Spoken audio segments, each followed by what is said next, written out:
വയനാട് മേപ്പാടി കള്ളാടി മണ്ണിടിച്ചിലിൽ കാണാതായവർക്കായുള്ള തെരച്ചിൽ ഇന്ന് 4ാം ദിവസമാണ്. ഇന്നലെയൊക്കെ പ്രതികൂലമായ കാലാവസ്ഥ തെരച്ചിലിന് ഒട്ടും ഗുണകരമായിരുന്നില്ല. 8 പേർ മണ്ണിനടിയിലെന്നായിരുന്നു വിലയിരുത്തൽ. ഇതിൽ 6 മൃതദേഹങ്ങൾ 3 ദിവസമായി തെരച്ചിലിൽ കണ്ടെടുക്കുന്ന പശ്ചാത്തലമുണ്ടായിരുന്നു. ഇന്നലെ അല്പസമയമൊക്കെ മഴ മാറി നിന്നപ്പോഴാണ് കാര്യമായ തെരച്ചിലും മറ്റും അവിടെ ഉണ്ടായത്.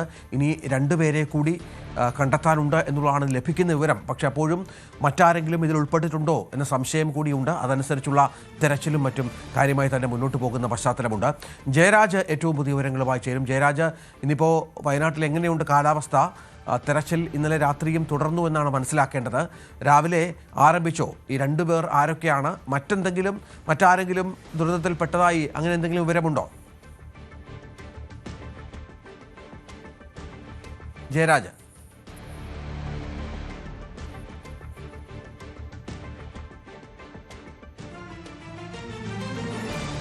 ഏതായാലും 6 മൃതദേഹങ്ങൾ കഴിഞ്ഞ 3 ദിവസമായി നടന്ന തെരച്ചിലിൽ കണ്ടെത്താൻ രക്ഷാപ്രവർത്തകർക്കായി, തെരച്ചിൽ സംഘത്തിനായി.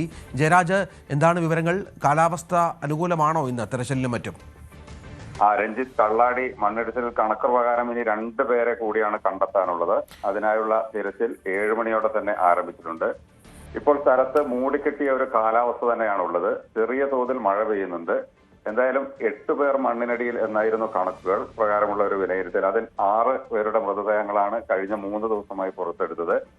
സോണുകളായി തിരിച്ചാണ് ഇവിടെ ഈ തെരച്ചിൽ നടക്കുന്നത്. കഴിഞ്ഞ ദിവസം 1ാം സോണിൽ നിന്ന് 1 മൃതദേഹവും അതുപോലെ തന്നെ 3ാം സോണിൽ നിന്ന് 2 മൃതദേഹവുമാണ് പുറത്തെടുത്തത്. പരിശീലനം ലഭിച്ച കെഡാവർ ഡോഗ് സൂചന നൽകിയ സ്ഥലത്ത് നിന്ന് തന്നെയാണ് ഈ മൃതദേഹങ്ങൾ ലഭിച്ചതെന്നാണ് ഏറ്റവും വലിയ പ്രത്യേകത. ഇനി കണ്ടെത്താനുള്ള 2 പേർക്കായുള്ള തെരച്ചിലാണ് തുടരുന്നത്. നമുക്കറിയാവുന്നത് മരിച്ചവർ എല്ലാവരും തന്നെ അന്യസംസ്ഥാനത്ത് നിന്നുള്ളവരാണെന്നാണ് വിലയിരുത്തല്. കള്ളാടി പ്രദേശത്തു നിന്നോ അല്ലെങ്കിൽ അന്യസംസ്ഥാനത്ത് നിന്നോ ബന്ധുക്കളോ നാട്ടുകാരോ ആരെങ്കിലും കാണാനില്ലെന്ന പരാതിയുമായി ഇതുവരെ സമീപിച്ചിട്ടില്ല എന്നാണ് കൃഷിമന്ത്രി ടി സിദ്ദിഖ് കഴിഞ്ഞ ദിവസം നമ്മളോട് പറഞ്ഞത്. അതുകൊണ്ട് തന്നെ ഇനി കൂടുതൽ പേർ ഉണ്ടാകാനുള്ള ഒരു സാധ്യത ഇല്ലെന്നാണ് വിലയിരുത്തൽ. അതുപോലെ തന്നെ നമുക്കറിയാം, ഇന്നലെ മണ്ണിനടിയിൽ നിന്ന് 2 ഇരുചക്ര വാഹനങ്ങൾ പുറത്തെടുത്തിരുന്നു. അത് അന്യസംസ്ഥാന രജിസ്ട്രേഷൻ വാഹനങ്ങളാണ് കണ്ടെത്തിയത്. ഇത് മരണപ്പെട്ടവരുടേത് തന്നെയാകാം എന്നാണ് ഇപ്പോൾ ഉള്ള ഒരു വിലയിരുത്തല്. അതിനാൽ തന്നെ 2 പേരെ കൂടി കണ്ടെത്തിയാൽ കൂടുതൽ തിരച്ചിലിനുള്ള സാധ്യതയും കുറവാണ്. ഇപ്പോൾ നമുക്ക് പറയേണ്ടത് മഴ ചെറിയ രീതിയിലുണ്ട് എങ്കിലും തിരച്ചിൽ ആരംഭിച്ചിട്ടുണ്ട്. കൂടുതൽ മണ്ണുമാന്തി യന്ത്രങ്ങൾ ഉപയോഗിച്ച് തന്നെയാണ് തിരച്ചില്. എന്നാൽ ഇവിടെ കൂട്ടിയിട്ടിരിക്കുന്ന മണ്ണ് വലിയ ഒരു ആശങ്കയാണ് സൃഷ്ടിക്കുന്നതെന്ന് ഇന്നലെ മന്ത്രി PK ബഷീർ തന്നെ നമ്മളോട് പറഞ്ഞിരുന്നു. അതുമായി ബന്ധപ്പെട്ട് കൊങ്കൺ അധികൃതരുമായി സംസാരിക്കുന്നുണ്ടെന്നും ഒരു റിപ്പോർട്ട് കൂടി ആവശ്യപ്പെടുമെന്നാണ് അറിയാൻ കഴിയുന്നത്. എന്തായാലും തെരച്ചിൽ ഇപ്പോൾ തുടർന്നുകൊണ്ടിരിക്കുകയാണ്. ഇന്നലെ രഞ്ജിത്ത് പറഞ്ഞതുപോലെ തന്നെ പ്രതികൂല കാലാവസ്ഥക്കിടയിലും അനുകൂല കാലാവസ്ഥ കുറച്ചു നേരം ഉണ്ടായിരുന്നു. ആ സമയത്ത് തിരച്ചിൽ എളുപ്പമാവുകയും പെട്ടെന്ന് മൃതദേഹങ്ങൾ ലഭിക്കുകയും ചെയ്തിരുന്നു. എന്തായാലും ഇപ്പോഴും ഈ പ്രതികൂല കാലാവസ്ഥ തന്നെയാണ് ഈ ഒരു തിരച്ചിലിന് ഒരു തടസ്സം സൃഷ്ടിക്കുന്നത്. എന്തായാലും ഇന്ന് വീണ്ടും 2 പേരെ കണ്ടെത്തുമെന്നുള്ള ഒരു പ്രതീക്ഷ തന്നെയാണുള്ളത്. കൂടുതൽ ആളുകൾ ഇല്ല എന്നുള്ള ഒരു വിശ്വാസം തന്നെയാണ് ഇപ്പോൾ നമുക്കുള്ളത്. രഞ്ജിത്ത്, അത് ആശ്വാസകരമാണ് ജയരാജ്, കൂടുതൽ ആളുകളില്ല എന്നുള്ളത്. ഏതായാലും നേരത്തെ പറഞ്ഞതുപോലെ ഇതുവരെ മരിച്ചവര് ഇനി കണ്ടെത്താനുള്ളതും അന്യസംസ്ഥാനത്ത് നിന്ന എഞ്ചിനീയർമാരും സൂപ്പർവൈസർമാരും തൊഴിലാളികളും അടക്കമുള്ള ആളുകളാണ്. ഇപ്പോൾ ഈ കമ്പനി വിഷയത്തിൽ സ്വീകരിച്ചിരിക്കുന്ന ഒരു നിലപാട് എന്താണ്? ഇവരുടെയൊക്കെ മൃതദേഹങ്ങൾ അവരവരുടെ സംസ്ഥാനങ്ങളിലേക്ക് കൊണ്ടുപോയോ? ഒപ്പം മന്ത്രിമാർ 2 പേർ അവിടെ തുടരുന്നുണ്ടല്ലോ. അവർ ഈ രക്ഷാപ്രവർത്തനം അവസാനിക്കുന്നത് വരെ പ്രദേശത്തുണ്ടാകുമെന്നാണോ കരുതേണ്ടത്? മറ്റു കൂടുതൽ സംവിധാനങ്ങൾ എന്തെങ്കിലും ഒരുക്കുന്നുണ്ടോ ഇപ്പോഴത്തെ ഈ 2 മൃതദേഹങ്ങൾ കൂടി കണ്ടെത്താനുള്ള രീതി അനുസരിച്ച്? ഇന്നലെ തന്നെ കൂടുതൽ മണ്ണുമാന്തി യന്ത്രങ്ങൾ ഉപയോഗിച്ചായിരുന്നു ഇന്നലെ. കാരണം ആദ്യത്തെ ദിവസങ്ങളിൽ നിന്നും കൂടുതൽ സന്നാഹങ്ങളുമായിട്ടായിരുന്നു തെരച്ചിൽ നടത്തിയത്. അതുപോലെ തന്നെ 2-3 ആളുകളുടെ മൃതദേഹങ്ങൾ അമ്പം ചെയ്തതിനു ശേഷം തന്നെ പ്രത്യേക വിമാനത്തിൽ അവിടേക്ക് കൊണ്ടുപോയെന്നാണ് നമുക്ക് അറിയാൻ കഴിഞ്ഞത്. അതുപോലെ തന്നെ മന്ത്രിമാരായ ടി സിദ്ദിഖ്, PK അനിൽകുമാർ എന്നിവർ സംഭവ സ്ഥലത്ത് തന്നെ കഴിഞ്ഞ ദിവസവും ഉണ്ടായിരുന്നു. ഇന്നും അവിടെ ഉണ്ടാകുന്നത് തന്നെയാണ് നമ്മൾ പ്രതീക്ഷിക്കുന്നത്. കാരണം അവരുടെ നേതൃത്വത്തിൽ തന്നെയാണ് തെരച്ചിൽ തുടർന്നുകൊണ്ട് പോകുന്നത്.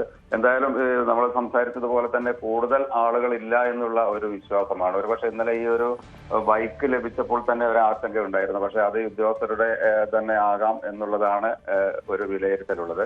എന്തായാലും നമ്മൾ സംസാരിച്ചതിൽ നിന്നും ഇന്ന് തിരച്ചിൽ നടത്തും. കാരണം ഈ 2 പേർ ഉണ്ട് എന്നുള്ളത് ഒരു ഉറപ്പുള്ളത് കൊണ്ട് തന്നെയാണ് തിരച്ചിൽ നടത്തുന്നത്. ഒരുപക്ഷെ കാലാവസ്ഥ പ്രതികൂലമായി വരികയാണെങ്കിൽ അത് പെട്ടെന്ന് തന്നെ കണ്ടെത്താൻ സാധിക്കുമെന്നുള്ള ഒരു വിശ്വാസമാണ് കണ്ടെത്താനുള്ളത്. എന്തായാലും മന്ത്രിമാരുടെ നേതൃത്വത്തിൽ തന്നെയാണ്, അല്ലെങ്കിൽ അവർ എല്ലാ സമയത്തും ഈ ഒരു ഭാഗത്തുണ്ട് എന്നുള്ളതും എല്ലാ കാര്യങ്ങളും നടത്തുന്നുണ്ട് എന്നുള്ളതും ഇപ്പൊ നമുക്കറിയാൻ കഴിയുന്നുണ്ട്. അതുപോലെ തന്നെ ഇതുമായുള്ള കൂടുതൽ ഈ കൊങ്കൺ റെയിൽവേയുമായി സംസാരിക്കും, അവരോട് കൂടുതൽ റിപ്പോർട്ട് ആവശ്യപ്പെടും എന്നുള്ളതാണ് പറയുന്നത്.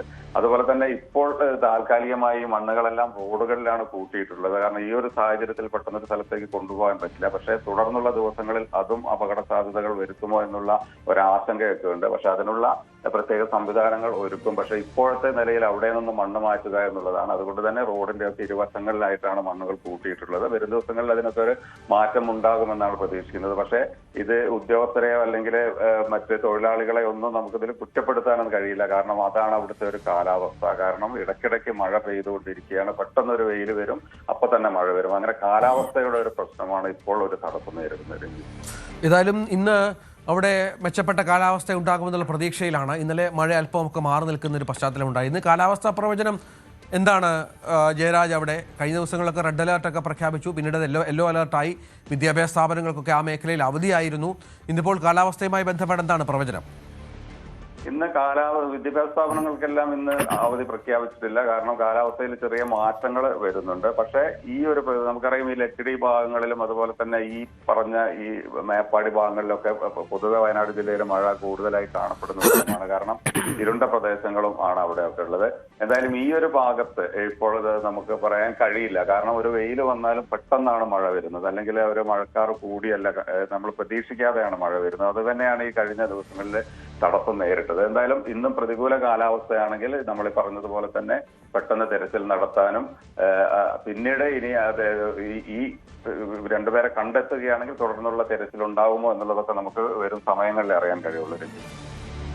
അതാണ് സാഹചര്യം. ഏതായാലും തെരച്ചിൽ ഇന്നും തുടരും. ആശ്വാസകരമായ കാര്യം, മറ്റ് ആരും ഈ മണ്ണിടിച്ചിലിൽ പെട്ടിട്ടില്ല എന്നുള്ള വിവരം തന്നെയാണ്. കാരണം മന്ത്രിമാർ വ്യക്തമാക്കി, ജയരാജ് പറഞ്ഞതുപോലെ ആരും അങ്ങനെ പരാതിയുമായി ആരെങ്കിലും കാണാനില്ല എന്നുള്ള ആശങ്കയുമായി വന്നിട്ടില്ല.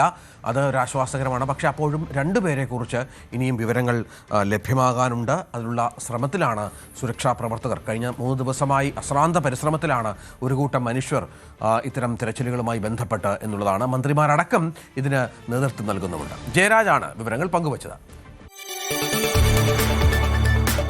കൂടുതൽ വാർത്തകൾക്ക് news 18 Keralam YouTube channel subscribe ചെയ്യുക.